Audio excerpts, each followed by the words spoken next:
तो गाइस ये कहानी है बाकी हनुमा नाम के एक हाई स्कूल स्टूडेंट की, जिससे पूरा स्कूल थर थर कांपता है। एक दिन मित्सुनारी तोकुगावा, एक अंडरग्राउंड रेसलिंग चैंपियनशिप का ओनर, उसके स्कूल आ मिलकर उससे बताता है कि टोक्यो में कुछ खतरनाक क्रिमिनल्स तुम्हें पीटने आने वाले हैं। अभी कुछ दिन पहले ही दुनिया का सबसे खतरनाक प्रिजनर डोरियन एक डेथ ट्रायल पर चुपचाप फांसी चढ़कर मर गया था, पर एक डॉक्टर उसकी मौत कंफर्म करने जैसे ही उसके पास आया वो जिंदा हो गया और उसने सभी पुलिस ऑफिसर्स को मार दिया। और उसने जाने से पहले वहाँ लिखा, मैं टोक्यो आ रहा हूँ हार का स्वाद चखने। और वो समुद्र के रास्ते से उस प्रिजन से एस्केप कर गया। ये ही नहीं, अभी तो 4 और बाकी हैं। स्कॉटलैंड के केरियोस प्रिजन में सिकॉर्सी नाम के एक प्रिजनर को पनिशमेंट के तौर पर शॉक थेरेपी दी गई थी, पर वो आदमी उस डेथ ट्रायल को भी सरवाइव कर गया और सभी पुलिस ऑफिसर्स को खत्म करके शरेआम एक मिलिट्री प्लेन में उड़कर हमारे टोक्यो की तरफ निकल पड़ा है। पुलिस को पता चला है कि वो 100 मीटर की प्रिजन वॉल चढ़कर वहाँ से भागा है, जो कि किसी आम इंसान के लिए इम्पॉसिबल है। और तो और उसने गारलैंड, रशिया के बेस्ट रेसलर को भी मार दिया। ये तो दूसरा ही था। अभी इनके अलावा 3 और हैं। एक ने तो समुद्र में 200 मीटर नीचे एक सबमरीन में सभी पुलिस ऑफिसर्स को कुत्तों की तरह मारकर वहाँ से एस्केप किया है। और दूसरे रेयोको यानेगी ने तो एक बुलेट प्रूफ ग्लास तोड़कर प्रिजन एस्केप किया है। और एक अजीब बात ये थी कि उन सभी प्रिजनर ने अपने पीछे एक ही मैसेज छोड़ा था, जो कि था, मुझे हार का स्वाद चखना है। 5 मर्डर्स का चार्ज लगे हुए अनडेड क्रिमिनल्स, जिन्होंने भागते हुए अपने पीछे सेम मैसेज छोड़ा। बाकी तुम्हें पता है ना इसका क्या मतलब है? दोस्तों, इसका मतलब है कि वो सभी लोग बाकी को डिफीट करने टोक्यो आ रहे हैं, क्योंकि बाकी अंडरग्राउंड रेसलिंग का चैंपियन है।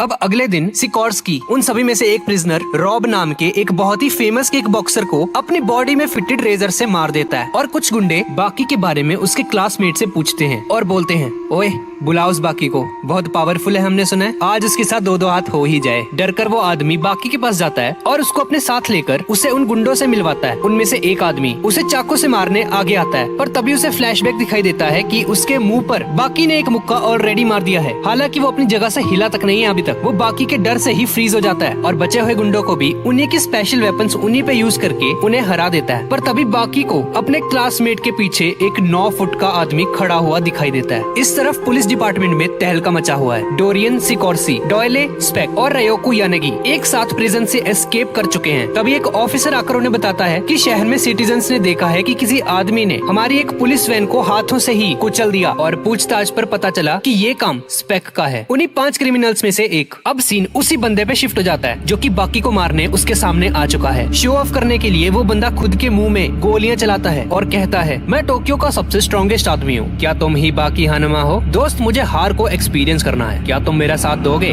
और उसके साथ हाथ मिलाते ही उसका हाथ नीचे गिर जाता है। ये देखकर बाकी की फट जाती है। वो बंदा बाकी को कुत्तों की तरह मारने लगता है और बोलता है, हाथ उठाओ हाथ। थोड़ी देर बाद पुलिस वहाँ आकर स्पेक को अरेस्ट कर लेती है। एक ऑफिसर बोलता है कि सर, यहाँ तो ऑफिसर कनाडा का हाथ पड़ा हुआ है। ये सुनकर बाकी शॉक हो जाता है और हमें पता चलता है कि ये हाथ एक पुलिस ऑफिसर का था, जो कि स्पेक ने मार दिया था। स्पेक बाकी के पास जाकर उसे बोलता है, ये तो बस शुरुआत थी, दोबारा बहुत ही जल्द मुलाकात होगी बाकी हनुमा। इसके बाद हमें युजिरो हनुमा, बाकी के फादर को दिखाया जाता है, जो कि दुनिया का सबसे स्ट्रॉन्गेस्ट क्रीचर माना जाता है। पुलिस, पॉलिटिशियंस सब के सब इस बंदे से डरते हैं। इस तरफ रायोको यानेगी गोके शिबुकावा से मिलता है, जिसने शिबुकावा स्टाइल जुत्सु इन्वेंट किया था। 70 साल का होने के बावजूद भी ये आदमी किसी को भी अपनी आई की टेक्निक से हरा सकता है। दूसरी तरफ स्पेक जेल में आराम कर रहा होता है और एक सीनियर इंस्पेक्टर उस पर कड़ी नजर रखने के लिए बोलता है। वो टॉयलेट करने जाता है पर देखता है कि स्पेक उसके बगल में ही बाल्टियों के हिसाब से सूसू कर रहा है। इंस्पेक्टर बोलता है, ओए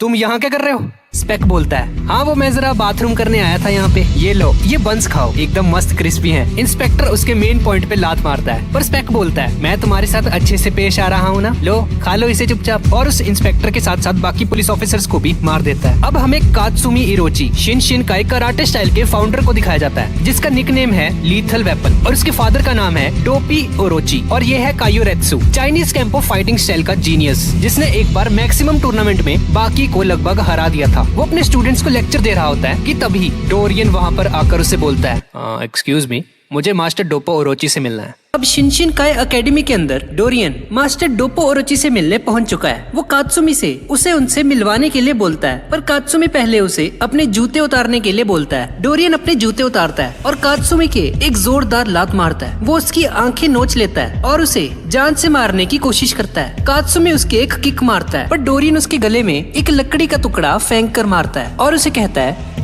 तुम में काफी दम है। लगता है अब तो मुझे मास्टर डोप्पो से मिलना ही पड़ेगा। और डोरियन वहाँ से जाने लगता है, पर तभी काइयोरेत्सु वहाँ पर आ जाता है और उसे बोलता है, अबे ओ, अपनी बराबरी वाले से टक्कर लेना, दम है तो मुझसे लड़कर दिखा। और डोरियन उसे देखकर ड्रामे करते हुए रोने लग जाता है और अपनी नाक में से एक बाल निकालकर काइयोरेत्सु की आईज में मारने की कोशिश करता है, पर वो उसके इस अटैक से बच जाता है। अच्छा बच्चू, ले फिर इससे बचकर दिखा अब। और वो उस पर आग उगलने लगता है और उन्हें चकमा देकर वहाँ से भाग जाता है। दूसरी तरफ बाकी के स्कूल में एक फिटनेस टेस्ट चल रहा है और 400 मीटर की एक रेस में बाकी सभी को हराते हुए सबसे तेज भाग रहा होता है, जिसकी वजह से जमीन में गड्ढे पड़ जाते हैं। और लॉन्ग जंप में भी बाकी क्रॉस लाइन को ही पार कर देता है, जिसे देखकर सभी स्टूडेंट्स हैरान रह जाते हैं। उसके टीचर को समझ नहीं आता कि ये इतना स्ट्रॉन्ग कैसे है। और तो और पुलअप करते हुए बाकी पुलअप बार को ही तोड़ देता है, जिसकी वजह से उसका टीचर उस पर काफी गुस्सा होता है, क्योंकि वो एक भी टेस्ट ठीक से कंप्लीट नहीं कर पाया था अभी तक और उसके स्कोर्स काफी कम थे।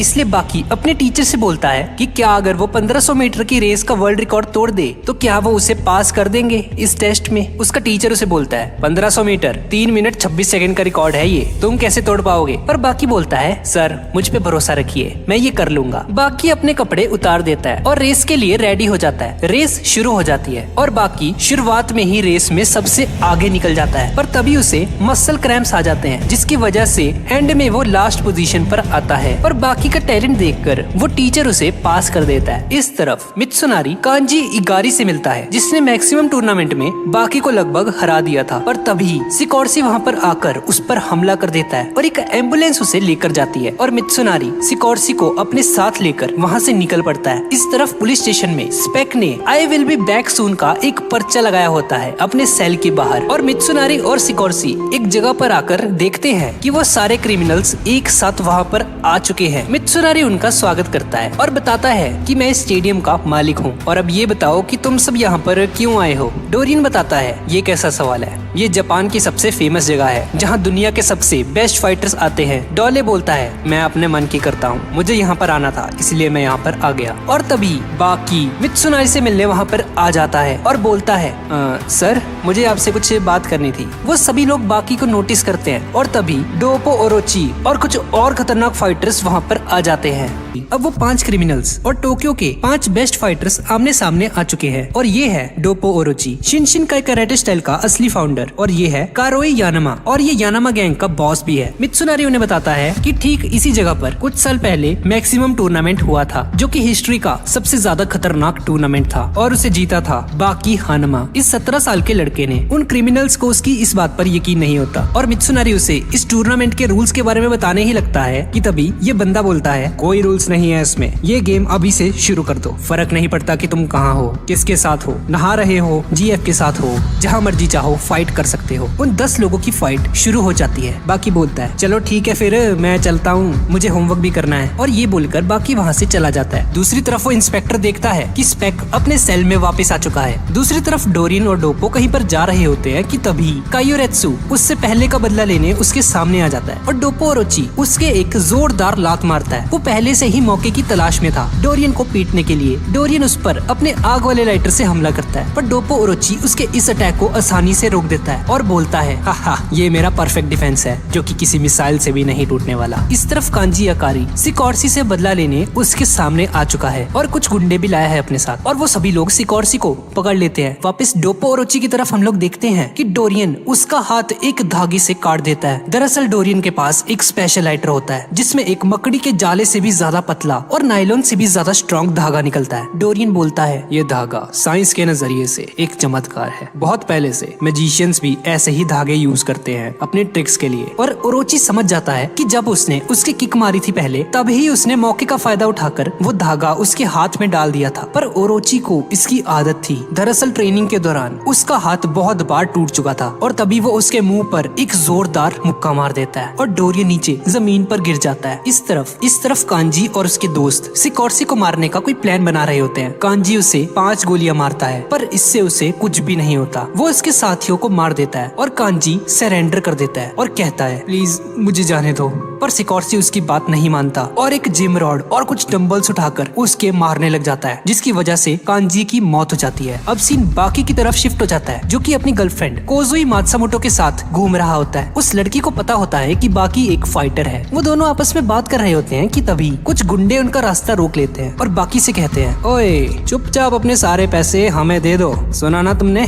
पर बाकी की आंखों में देखते ही उनकी फट जाती है और वो खुद ब खुद बाकी का रास्ता छोड़ देते हैं और वो दोनों वहाँ से चले जाते हैं। दोनों एक डेट पर जाते हैं और काफी मजे करते हैं और वापस घर की तरफ जाते वक्त कोजुई बाकी का हाथ पकड़ लेती है। पर तभी हम लोग देखते हैं कि स्पेक बाकी को पीछे से देख रहा होता है। अब बाकी अपनी गर्लफ्रेंड के साथ घूमने फिरने के बाद उसे वापस उसके घर छोड़ने जा रहा होता है और तभी स्पेक वहाँ पर आ जाता है और हम देखते हैं कि कोजाई बाकी को लेकर बहुत ही ज्यादा परेशान होती है कि तुम एक रियल फाइटर हो, तुम्हारी जान हर वक्त खतरे में रहती है, तुम्हें अपना ख्याल रखना चाहिए। अगर मैं तुम्हारे साथ जिंदगी गुजारूंगी तो हमेशा मैं भी परेशान रहूंगी। कोजाई के माइंड में बहुत सी बातें घूम रही होती हैं और फिर कोजाई बाकी से कहती है कि तुम जिनके साथ लड़ते हो उनकी भी तो फैमिली है ना, उनके भी तो बीवी बच्चे हैं। अगर उन्हें कुछ हो जाता है तो क्या उनके बीवी और बच्चे तुमसे नफरत नहीं करेंगे? और जैसे ही कोजाई बोलती जा रही होती है, बाकी उसे गले से लगा लेता है और उसे कहता है, बस खामोश हो जाओ, अब फाइटर्स अपनी मर्जी के साथ ऐसा रास्ता चुनते हैं। मैंने पिछले 17 सालों में कोई भी अच्छी चीज नहीं देखी है। मेरे डैड और मेरी मॉम मुझसे नफरत करते थे और वो हमेशा से चाहते थे कि मैं दुनिया का सबसे स्ट्रॉन्गेस्ट पर्सन बनूं। मैंने यही रास्ता चुना है और मेरी जिंदगी का यही मकसद है। मैं अपने डैड को हराऊंगा और इस रास्ते पर चलते हुए मुझे कुछ हो जाता है तो मुझे उस चीज का जरा भी अफसोस नहीं होगा। और अगर तुम मेरे साथ चलना चाहती हो तो तुम भी मेंटली तैयार रहना। मैंने अगर मेरी मॉम के अलावा किसी और पर आज तक ट्रस्ट किया है तो वो तुम हो,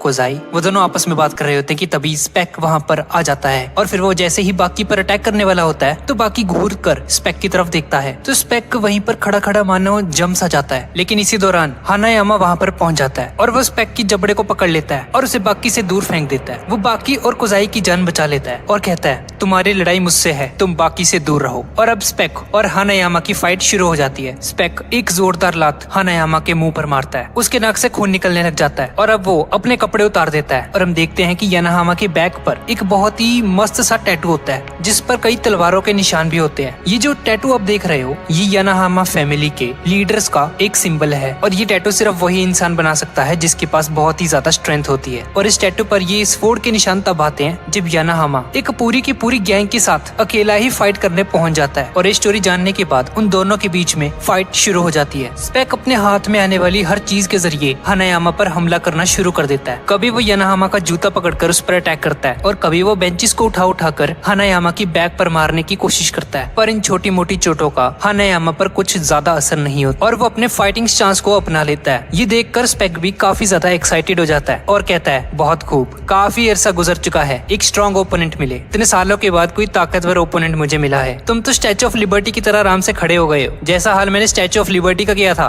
दरअसल स्पेक ने अभी थोड़ी देर पहले ही स्टैचू ऑफ लिबर्टी को तोड़ दिया था, जिसे लोग अभी बहुत ही मुश्किल से दोबारा से वापस जोड़ने की कोशिश कर रहे हैं। बिल्कुल वैसा ही हाल अब मैं दोबारा करने वाला हूँ। और ये कहते ही स्पेक बिना सांस लिए एक के बाद एक खतरनाक अटैक करना शुरू कर देता है उस पर। वो लगातार उस पर मुक्के बरसा रहा होता है। स्पेक अपनी सांस को 5 मिनट से भी ज्यादा के लिए रोक सकता था, इसलिए वो बिना सांस लिए उस पर लगातार अटैक्स कर पाता है। पर हानायामा की स्ट्रेंथ भी कम नहीं थी, उसकी स्ट्रेंथ आम लोगों से कई ज्यादा होती है, इसलिए वो अपने दोनों हाथ आगे करके स्पेक के सारे पंचेस को ब्लॉक कर रहा होता है। और फिर जैसे ही हानायामा को रियलाइज होता है कि स्पेक के पंचेस की ताकत थोड़ी सी धीमे पड़ने लगी है, वो इस मौके का फायदा उठाकर आधे सेकंड के अंदर ही एक जोरदार पंच स्पेक के मुंह पर मारता है। ये इतना खतरनाक पंच होता है कि उसके मुंह पर पड़ते ही वो दूर जाकर गिरता है। इस तरफ पुलिस को दिखाया जाता है जो कि स्पेक की वजह से बहुत ही ज्यादा परेशान होते हैं और कहते हैं, अरे यार ये स्पेक ने तो हमारे जेल को जैसे होटल समझ लिया है, जब मर्जी आता है जब मर्जी जाता है, क्या है ये। और रात गुजारने के बाद यहाँ से चला जाता है। हमने उसे मारने की हर मुमकिन कोशिश की है पर हमारी गोलियां भी उसके सामने फेल हो चुकी हैं, पर कोई बात नहीं, अब अगली बार जब वो आएगा ना तब देखना,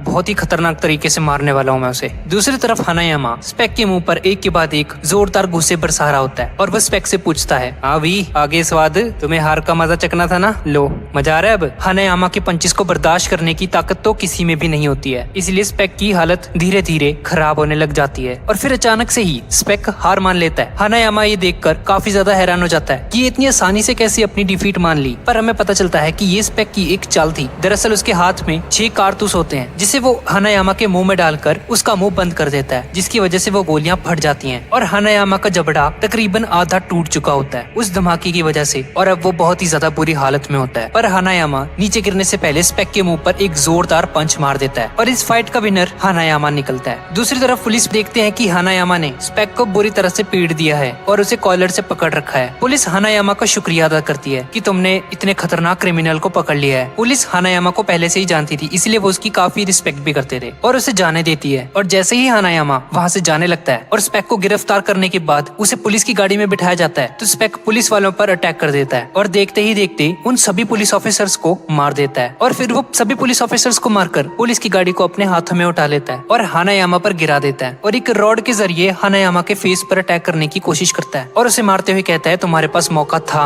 मुझे हराने का, लेकिन तुमने इस मौके को गवा दिया। अगर जैसे मैं तुम्हें मार रहा हूँ तो मुझे इसी तरह थोड़ी और देर मारते रहते तो मैं कब का मर चुका होता। और फिर वो एक गन निकालकर हानायामा की बॉडी को गोलियों से छन्नी कर देता है। स्पेक उस पर जरा भी रहम नहीं करता और हानायामा की टांगों पर फायरिंग करनी स्टार्ट कर देता है। जब हानायामा जख्मी होकर जमीन पर गिर जाता है तब स्पेक उसके मुंह पर जोरदार लाते मारता है। मुझे तो लगा था कि हानायामा का खेल अब समाप्त होने वाला है, लेकिन ये तो मेरी गलतफहमी थी यार, क्योंकि हानायामा इतनी आसानी से नहीं मरने वाला था, मजाक थोड़ी है कोई। और फिर जैसे ही स्पेक ने अपनी गन निकालकर हानायामा के मुंह में डाली तो हानायामा ने, जिसका जबड़ा पहले से टूटा हुआ था, उसके मुंह में दोनों तरफ से सुराख था और उसने उस गन की डायरेक्शन को चेंज कर दिया और जो गोली उसके सर में लगनी थी वो उसके जबड़े से बाहर निकल गई। और फिर हानायामा इस मौके का फायदा उठाकर स्पेक को जमीन पर गिरा देता है और उसके मुंह पर लगातार मुक्के बरसाने शुरू कर देता है। और हानायामा के मुक्कों के बारे में तो हम जानते ही हैं कि उसके हाथों में कितनी ज्यादा ताकत है। स्पेक अपने आंखों पर हाथ रख लेता है, जिसे देखकर हानायामा थोड़ा कंफ्यूज हो जाता है कि अब ये क्या करने वाला है। और तभी हम लोग देखते हैं कि वो एक फ्लैश ग्रेनेड उसके सामने मारता है। उस नेड की रोशनी इतनी ज्यादा होती है कि हानायामा की आंखों में पड़ते ही उसे कुछ नजर नहीं आता। दरअसल एक स्टैंडर्ड था यार, जैसा हम BGMI में खेलते हैं। अब हानायामा को कुछ भी दिखाई नहीं दे रहा होता, वो अंधा हो चुका है, पर ना दिखने के बावजूद भी एकदम सही निशाना लगाकर वो स्पेक के मुंह पर एक मुक्का मारता है। लेकिन स्पेक भी चालाक था और वो जमीन की तरफ से निकलकर उसे पीछे से पकड़ लेता है और उसकी गर्दन को दबोच लेता है और उसकी गर्दन की हड्डी को तोड़ने की कोशिश करता है। और तभी हानायामा अपनी सबसे खतरनाक टेक्निक को यूज करने की कोशिश करता है। जैसा कि मैं आपको बता चुका हूँ कि हानायामा के हाथ में बहुत ही ज्यादा पावर होती है, तो वो स्पेक की बाजू पकड़कर उस पर जबरदस्त प्रेशर बनाने की कोशिश करता है, जिसकी वजह से स्पेक के हाथों के मसल्स फटना शुरू हो जाते हैं। और जैसे ही स्पेक को इस बात का अंदाजा हो जाता है कि बहुत ही जल्द उसका बहुत ही बुरा हाल होने वाला है, तो वो अपने हाथ की एक उंगली हानायामा के कान में घुसाने की कोशिश करता है ताकि वो हानायामा के ब्रेन को डैमेज कर सके। लेकिन हानायामा इस कदर का डैमेज लेकर भी अपने पांव पर खड़ा रहता है और स्पेक की गर्दन हानायामा के हाथ में होती है। और फिर जैसे ही हानायामा अपने हाथ की मदद से स्पेक की गर्दन पर प्रेशर डालने की कोशिश करता है, तो स्पेक बहुत ही जल्द बेहोश हो जाता है और उसे हॉस्पिटल ले जाया जाता है, जहाँ उसका इलाज चल रहा होता है। और हम देखते हैं कि स्पेक की हालत बहुत ही ज्यादा खराब होती है। ये स्पेक की रियल फॉर्म होती है। एक डॉक्टर एक्सप्लेन करता है कि दरअसल ये स्पेक की असली हालत है। इस बंदे की असली एज 97 है, पर पहले इसकी बॉडी से हमें लगता था कि ये 50 साल का होगा, क्योंकि इसके मसल्स काफी ज्यादा बड़े होते थे और इसकी एज लगभग 50 के आसपास होगी। लेकिन हम सब गलत थे। अब दूसरी तरफ हमें बाकी को दिखाया जाता है, जो कि एक टेस्ट दे रहा होता है और इस पेपर में वो अपने नाम के सिवा और कुछ नहीं लिखता, बिल्कुल मेरी तरह। और तभी बाकी का टीचर उसे समझाता है कि तुम्हें ठीक से स्टडी करनी चाहिए। मैं जानता हूँ कि तुम फिजिकल टेस्ट में सबसे ज्यादा नंबर लेकर आए हो, पर सिर्फ बॉडी बनाने से कुछ नहीं होगा। इंसानों ने जितनी भी तरक्की की है वो अपनी बॉडी से नहीं बल्कि अपने दिमाग से की है। और तभी वो टीचर खिड़की की तरफ चला जाता है, जहाँ एक शख्स रनिंग ट्रैक से उनके स्कूल की तरफ ही आ रहा होता है। वो बंदा खिड़की तोड़कर बाकी के क्लासरूम में आ जाता है और उसे देखकर सभी लोग बहुत ही ज्यादा शॉक हो जाते हैं। उस टीचर को अपनी आंखों पर यकीन नहीं आता कि ये बंदा उड़ कैसे सकता है। और ये बंदा कोई और नहीं बल्कि उन 5 क्रिमिनल्स में से एक डॉयले था, जो कि मेरा फेवरेट है। और वो बाकी से कहता है कि भाई ये टीचर तुम्हें इतना कुछ बोल गया, अगर मैं तुम्हारी जगह होता ना तो भाई मैं ना सहता। इसके मुंह पे एक जोरदार पंच मार देता। उस टीचर के मुंह पर एक जोरदार पंच मार देता है। ये देखकर बाकी रोने का नाटक करने लगता है और बोलता है मुझे तो डर लग रहा है, प्लीज मुझे छोड़ दो, मुझे कुछ मत करना, तुम तो बहुत ही ज्यादा ताकतवर हो, क्या तुम मुझे मारने आए हो। और इससे पहले कि डॉयले बाकी लोगों पर अटैक करता, बाकी एक जोरदार किक डॉयले के मुंह पर मारता है और इन दोनों के बीच फाइट शुरू हो जाती है। डॉयले एक चाकू निकाल लेता है और लड़ने के लिए तैयार हो जाता है और कहता है बहुत खूब, तुम सिर्फ 17 साल के हो लेकिन हर खतरे को भांप लेते हो, तुम जानते हो कि तुम्हारा दुश्मन कितना ताकतवर है और उसके साथ कैसे फाइट करनी है। लेकिन बाकी डॉयले की बातों पर ध्यान नहीं देता और क्लासरूम की खिड़की से जंप मारकर नीचे आ जाता है। उसके भागने का पर्पस सिर्फ यही होता है कि उसकी क्लास वालों को ये पता ना चल जाए कि वो एक अंडरग्राउंड रेसलर है, क्योंकि अगर उन लोगों को पता चल गया पूरा का पूरा स्कूल उससे डरने लगेगा। और जैसे ही बाकी नीचे पहुंचता है, बाकी एक माली के पास से गुजरता है जो कि कुछ पत्तों को काट रहा होता है या फिर कहूँ तो नाटक कर रहा होता है। और जैसे ही बाकी उसे गुड मॉर्निंग कहता है तो वो बंदा बाकी पर अपनी कुल्हाड़ी से अटैक कर देता है। दरअसल ये कोई माली नहीं, ये यानागी है, उन्हीं 5 क्रिमिनल्स में से एक और इन सभी में से सबसे ज्यादा खतरनाक है। और फिर देखते ही देखते यानागी अपने हाथ में मौजूद उन वेपन्स को घुमाना शुरू कर देता है। वो एक ननचक्कू की तरह वेपन होता है और उसके दोनों सिरों पर कांटों की तरह तेज कुल्हाड़ियां लटकी होती हैं। अगर वो वेपन बाकी की बॉडी से टकरा गया तो वो उसकी बॉडी को चीर डालेगा और फिर वो अपने वेपन को घुमाता हुआ, जो कि एक चैन के साथ बंधा होता है, उसे जमीन पर गिरे हुए एक पत्थर की तरफ टकराता है और वो पत्थर इतनी स्पीड से बाकी की तरफ आता है कि बाकी उसे ठीक से देख तक नहीं पाता, लेकिन किसी न किसी तरीके से उसे डॉज कर लेता है। बाकी को अंदाजा हो जाता है कि उसकी जान भी खतरे में है और यानागी एक के बाद एक अटैक करना उस पर शुरू कर देता है और बाकी को उसके अटैक्स को डॉज करने में काफी ज्यादा मुश्किल आती है। और यानागी बाकी की तारीफ करते हुए उसे कहता है, तुम्हारी आंखें काफी तेज हैं। हालांकि मैंने अपने हथियार को एक रस्सी की चेन के साथ बांधकर बनाया है, जिससे उसकी रफ्तार बहुत ही ज्यादा तेज हो जाती है, लेकिन तुम फिर भी मेरे वेपन्स के अटैक को देख पा रहे हो। ये बहुत ही इंप्रेसिव बात है। वो अपने एक वेपन को निकालकर बाकी को पकड़ा देता है और अपने दूसरे वेपन को रस्सी में बांधकर अपनी स्पीड को डबल कर देता है और कहता है, सिंगल वेपन को यूज करना दो वेपन से ज्यादा आसान होता है। अब देखता हूँ बेटा कैसे बचते तुम मेरे अटैक से। और फिर देखते ही देखते वो अपनी स्पीड को बढ़ा लेता है काफी ज्यादा और वो उस पर अटैक कर देता है और बाकी के हाथ में जो वेपन होता है वो उसको भी बीच में से काट देता है। और इसी फाइट के दौरान जैसे ही यानागी अपनी पूरी फुल फोर्स के साथ बाकी पर अटैक करने की कोशिश करता है तो बाकी अपनी शर्ट को उतार देता है और वो शर्ट उसके वेपन में फंस जाती है, जिसका मतलब है कि यानागी के दोनों वेपन्स अब बेकार हो चुके हैं। इसी दौरान पीछे से शिबुकावा वहाँ पर आ जाता है और वो जैसे ही यानागी का नाम लेता है और यानागी जैसे ही मुड़कर पीछे देखता है तो वो पानी से भरी हुई केतली को यानागी को पकड़ा देता है। तभी हम फ्लैशबैक में देखते हैं कि बहुत पहले यानागी ने ऐसी ही सेम हरकत की थी शिबुकावा के साथ, पर उस टाइम उस केतली में गर्म पानी था, जिसकी वजह से शिबुकावा के दोनों हाथ जल गए थे और ये पूरा इंसिडेंट अब वो यानागी के साथ रिपीट करता है। दरअसल वो यहाँ पर उससे बदला लेने आया होता है, पर तभी हम देखते हैं कि वो पानी गर्म नहीं होता, वो ठंडा पानी होता है। ये शिबुकावा का एक छोटा सा मजाक होता है जिसको यानागी शुरू में समझ नहीं पाता और शिबुकावा अपना मुंह फाड़ फाड़ के हंस रहा होता है और कहता है, भाई मजा आ गया भाई आज तो। लेकिन शिबुकावा अपनी अटैक को यूज करते हुए यानागी के वेट और उसकी फोर्स को उसी के खिलाफ यूज कर देता है और उसे जमीन पर पटक देता है। ये देखकर बाकी का मुंह खुला का खुला रह जाता है, पर यानागी भी इतनी आसानी से हार नहीं मानने वाला होता और शिबुकावा काफी जख्मी हो जाता है। अब यानागी के हाथ में हम एक ऐसा वेपन देखते हैं जो कि किसी शेर के पंजे जैसा होता है और फिर शिबुकावा बाकी से कहता है, लगता है हम दोनों को मिलकर इससे फाइट करनी होगी, क्योंकि जब ये टूर्नामेंट स्टार्ट हुआ था तो हमने डिसाइड किया था कि इसका कोई रूल नहीं है। ये कहते ही शिबुकावा, जिसके हाथ से खून बह रहा होता है, यानागी के मुंह पर खून के छींटे फेंक देता है जो कि सीधा जाकर उसकी आंखों में गिरते हैं और वो थोड़ी देर के लिए अंधा हो जाता है। शिबुकावा इस मौके का फायदा उठाता है और अटैक कर देता है और वो बाकी को भी कहता है, ओए तुम भी मेरी मदद करो। वो दोनों मिलकर उससे फाइट करते हैं। यानागी धीरे धीरे कमजोर पड़ रहा होता है पर वो जरा भी नहीं घबराता। बाकी यानागी के पेट पर एक जोरदार किक मारता है, अपनी हिप्नोटाइज करने वाली एबिलिटी का यूज करता है और बाकी का नाम पुकारता है और उससे पूछता है, बाकी दुनिया की सबसे खतरनाक गैस कौन सी है? मेरी बातों पर ध्यान दो बाकी। बाकी धीरे धीरे उसकी बातों में गुम होने लगता है। उसे कुछ भी समझ नहीं आ रहा होता कि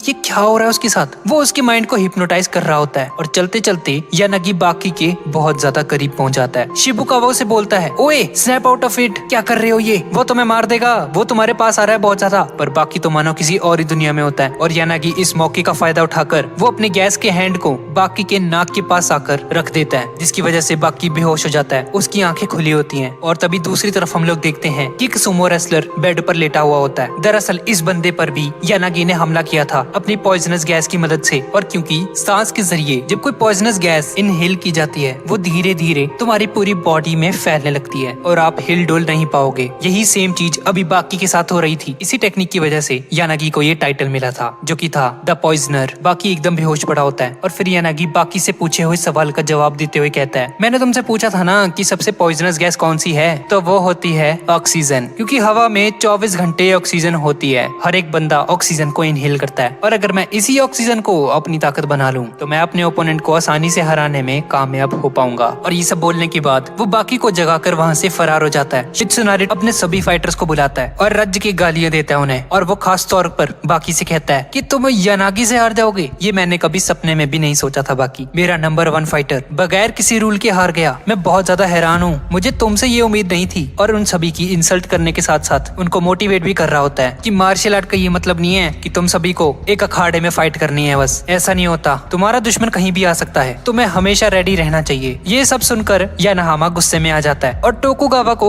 कॉलर से पकड़ लेता है और उसे कहता है, ओ बुड्ढे अपनी बकवास बंद कर तू, ठीक है, ये हमें पता है। ये सुनकर टोकुगावा को भी गुस्सा आ जाता है और वो यानाहामा के मुंह पर एक पंच मार देता है और उसे कहता है, ओए नीचे उतार मुझे डरा रहे हो तुम, ओए नीचे उतार मुझे। वो रोते हुए उसे कह रहा होता है कि मुझे तुम्हारे हारने का सबसे ज्यादा अफसोस है, क्योंकि मैं सपने में भी नहीं सोच सकता था कि तुम या नाहमा उन फुद्दुओं से हार जाओगे। और खास तौर पर बाकी, तुम पर बहुत ज्यादा यकीन था मुझे, पर तुमने मेरी नाक कटा दी। बाकी ये सारी बातें सुन रहा होता है और उसे काफी गिल्टी महसूस होता है। बाकी वहाँ से जाने लगता है और फिर वो जैसे ही कमरे का दरवाजा खोलता है तो वो अपने सामने डोरियन को पाता है, जिसके हाथ में गैसोलीन होती है और हाथ में एक लाइटर। उसका प्लान होता है कि वो उन सभी फाइटर्स को एक ही जगह पर जला देगा, इस पहले कि वो गैसोलीन फेंक कर आग लगाता। तभी काटसुमी वहाँ पर पहुंच जाता है और उसके हाथ से वो लाइटर ले लेता है और डोरियन को नीचे गिराने के बाद वो सारा का सारा गैसोलीन डोरियन पर गिर जाता है। ये देखकर डोरियन थर थर कांप रहा होता है, क्योंकि काटसुमी उसके ऊपर लाइटर लेकर बैठा होता है और एक चिंगारी पड़ते ही वो मर जाएगा। इसी वक्त डोरियन सोचता है कि ये काफी बदल चुका है पहले से। काटसुमी उसका मजाक उड़ाते हुए से कहता है, अरे डरो मत, मैं आग नहीं लगाऊंगा, वरना तुम में और मुझ में कोई फर्क थोड़ी रह जाएगा। मैं एक स्पोर्ट्समैन हूँ और मेरी स्पिरिट अभी जिंदा है। और तभी ये सब बोलते ही काटसुमी वो लाइटर डोरियन के ऊपर फेंक देता है और डोरियन की बॉडी पर आग लग जाती है और कहता है मैं तो मजाक कर रहा था, ये सब कुछ मैंने तुमसे ही सीखा है डोरियन। एक नंबर के लीचड़ हो तुम, तुम्हारे साथ कोई फेयर फाइट नहीं करने वाला मैं। डोपोरोची कहता है, शाबाश मेरे बेटे, बहुत ही बढ़िया काम किया तुमने। वैसे भी मार्शल आर्ट्स का मतलब जीतना ही होता है, चाहे उसके लिए हमें कुछ भी करना पड़े। और तभी डोरियन वापस से खड़ा हो जाता है। उसकी बॉडी अभी थोड़ी देर पहले जल रही होती है और वो जैसे ही होश में आता है उसके मुंह से बहुत बड़ी भाप निकल रही होती है। ऐसा लग रहा था कि उसने अपनी बॉडी पर लगी हुई सारी आग को एब्जॉर्ब कर लिया है और एक भाप के जरिए उसे धुएं में उड़ा दिया हो। डोरियन काफी ज्यादा एक्साइटेड हो जाता है और बोलता है, अभी अगला कौन है? और फिर डोपोरोची आगे बढ़कर कहता है, ऑफ कोर्स मैं लड़ूंगा तुमसे, अपने कटे हुए हाथ का बदला भी तो लेना है मुझे तुमसे। तभी कात्सुमी कहता है, अभी नहीं डैड, आपको भी मौका मिलेगा, पर उससे पहले मेरे टीचर इससे फाइट करना चाहते हैं, जिसका नाम कातो कियोसुमी होता है। और फिर देखते ही देखते वो डोरियन पर अटैक कर देता है। वो एक के बाद एक खतरनाक अटैक करता जाता है उस पर और वो डोरियन से कहता है, ओए तुम्हारी हिम्मत भी कैसे हुई एक लेजेंडरी मार्शल आर्ट के हाथ को काटने की? क्या तुम्हें शर्म नहीं आई? मेरी बात सुन भी रहे हो तुम? डोरियन उसकी बातों को इग्नोर कर रहा होता है। कात्सुमी बोलता है, लगता है तुम्हारे कान किसी काम के नहीं है, शायद तुम्हें ठीक से सुनाई नहीं देता है। चलो मैं तुम्हारी कान ही काट देता हूँ, सारा मसला ही खत्म हो जाएगा। और ये बोलते ही वो डोरियन के कानों को अपने हाथ से ही काट देता है। दरअसल उसके हाथ में एक बारीक सी स्ट्रिंग होती है, वो इस वेपन का यूज करता है उसके कान को काटने के लिए। डोपोरोची कहता है कि असल में कराटे क्या होते हैं मैं तुम्हें दिखाता हूँ। और ये बोलते ही वो एक जबरदस्त किक मारता है डोरियन के। वो तीनों आपस में बात कर रहे होते हैं कि तभी डोरियन इस मौके का फायदा उठाकर अपने उस इनविजिबल स्ट्रिंग के जरिए कात्सुमी और उसके टीचर को उस स्ट्रिंग से बांध देता है। और फिर वो जैसे ही उनके टुकड़े टुकड़े करने वाला होता है, डोपोरोची अपने हाथ की मदद से ही उस स्ट्रिंग को काट देता है। ये देखकर डोरियन हैरान हो जाता है कि मेरे पास दुनिया की सबसे स्ट्रॉन्ग और सबसे पतली स्ट्रिंग है और इस बंदे ने अपने हाथ से ही उसे तोड़ दिया। ये कैसे हो सकता है? ये स्ट्रिंग तो इतनी मजबूत है कि ये किसी हेलीकॉप्टर को भी रोक सकती है। तो इस बंदे ने कैसे इसे तोड़ डाला? और जैसा कि हमें पता है कि डोपोरोची के हाथ बहुत ही ज्यादा स्ट्रॉन्ग होते हैं, डोरियन अपने मुंह से एक ग्रेनेड निकालता है और ग्रेनेड की पिन फेंकते ही एक जोरदार धमाके के साथ वहाँ से गायब हो जाता है। पर इनसे उन लोगों को ज्यादा डैमेज नहीं होता और वो सभी लोग टोकुगावा की जान बचा लेते। और डोरियन एक पाइपलाइन की मदद से नीचे गटर में पहुंच जाता है अपनी जान बचाते हुए, जहाँ उसने सोने के लिए अपना एक बेड भी लगाया होता है। और फाइटिंग प्रैक्टिस करने के लिए बहुत अच्छी जगह भी होती है, जिसका मतलब है कि वो अंडरग्राउंड रहना पसंद करता है। और जैसे ही वो हेडफोन लगाकर सुकून से गाने सुन रहा होता है तो कात्सुमी उसका पीछा करते हुए वहाँ पर पहुंच जाता है और डोरियन से कहता है, तुम मुझसे बचकर नहीं भाग सकते बच्चू। डोरियन उसे देखकर कहता है, तुम वो इंसान नहीं हो जो मुझे हरा सकता है और हार का मजा चखा सकते हो। कात्सुमी से पूछता है कि तुमने इस जगह को क्यों चुना? डोरियन उसे बताता है कि बचपन में जब उसके परिवार पर फौज ने अटैक किया था तो वो लोग अंडरग्राउंड हो जाया करते थे और एक टनल बनाकर अपनी जान बचा लिया करते थे। वो इस जगह को बचपन से जानता है और अपनी जान बचाने के लिए अक्सर इस टनल में आ जाया करता था। कात्सुमी कहता है कि मुझे तुम्हारी ये सैड स्टोरी सुनकर काफी ज्यादा दुख हुआ। और ये कहते हुए वो एक जोरदार किक डोरियन के मारने की कोशिश करता है, पर डोरियन उसकी इस किक को डॉज कर लेता है और अचानक से उसकी लेफ्ट साइड पर आ जाता है और एक जोरदार मुक्का उसके मुंह पर मारता है और कहता है, मैंने तुम्हें कहा था ना, तुम वो नहीं हो जो मुझे हरा सकता है। और फिर जैसे ही डोरियन उसे पंच मारकर जमीन पर गिरा देता है तो वो शराब जो वो थोड़ी देर पहले पी रहा होता है उसकी बोतल को तोड़ता है और अपनी हाथों में ग्रीस लगाने के बाद उस बोतल के टुकड़ों को उस ग्रीस पर चिपका देता है और अब उसका हाथ एक वेपन में ट्रांसफॉर्म हो चुका है। और फिर जैसे ही इन दोनों के बीच में फाइट स्टार्ट होती है तो कात्सुमी अपने पीछे पड़े हुए ड्रम को उठाकर डोरियन के मुंह पर फेंकता है, पर इस बार डोरियन काफी खतरनाक तरीके से फाइट कर रहा होता है और उसके ड्रम अटैक को आसानी से रोक लेता है। और कात्सुमी को रियलाइज हो जाता है कि डोरियन को हराना बहुत ही ज्यादा मुश्किल होने वाला है। अब यहाँ पर जिंदगी और मौत की फाइट होने वाली है। वो डोरियन पर अटैक करने की कोशिश करता है पर उसके हाथ में वो बोतल के टुकड़े होते हैं जिसकी मदद से वो कात्सुमे के पाँव को काट देता है। कात्सुमे समझ जाता है कि डोरियन के टैग अब ऐसे हो गए हैं जैसे किसी ने कांटों वाला आर्मर पहन लिया हो और इस पर सीधा अटैक करना खतरे से खाली नहीं है। और फिर डोरियन उसे कहता है तुम्हारे पंच में जान नहीं है, जाओ पहले डोपो ओरोची से कुछ सीख कर आओ। वो असली कराटे जानता है। ये सुनकर वो समझ आता है कि डोरियन उसे पोक कर रहा है, ये मेरा हौसला कम करना चाहता है। पर वो कहता है कोई बात नहीं, जब मैं ये फाइट जीत जाऊंगा तो डोपो ओरोची भी मुझ पर नाज करेंगे। और इस सीरीज का पहला पार्ट यहीं पे खत्म हो जाता है। तो गाइस ये थी आज की वीडियो, और अगर आपको इसका अगला पार्ट चाहिए तो नीचे कमेंट में मुझे जरूर बताइएगा और हम मिलते हैं इसके अगले पार्ट में।